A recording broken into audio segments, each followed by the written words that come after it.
ఏమండోయ్ chilli garlic potato balls చాలా టేస్టీగా ఉంటాయి. సాఫ్ట్గా టేస్టీగా. వాటిని చేసేద్దాం పదండి. బాయిల్ పొటాటోస్ని మ్యాష్ చేసి దానిలో 2 స్పూన్లు కార్న్ఫ్లోర్ వేసి చక్కగా కలిపేయండి. ఇది ట్రై చేశారో లేదో కామెంట్ సెక్షన్లో తప్పకుండా కామెంట్ చేయండి. చేతులు తడి చేసుకుని ఇలా చిన్న చిన్న బాల్స్గా రెడీ చేసి బాటిల్ సహాయంతో జస్ట్ ఇలా ప్రెస్ చేయండి. చక్కగా బటన్స్లా రెడీ అయిన వీటిని బాయిల్ వాటర్లో వేసి 2 మినిట్స్ బాయిల్ చేస్తే పైకి లేవంగానే వాటిని ఇమీడియట్గా తీసి ఐస్ వాటర్లో వేసేయండి.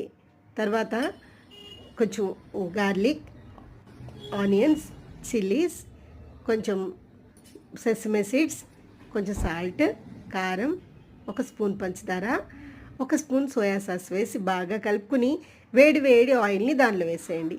అంతే. వీటి మీద మనం రెడీ చేసుకున్న ఈ పొటాటో బటన్స్ అన్నిటిని వేసి లైట్ హ్యాండ్తో కలిపి తినే ముందు కొంచెం టమాటో కెచప్తో ట్రై చేయండి.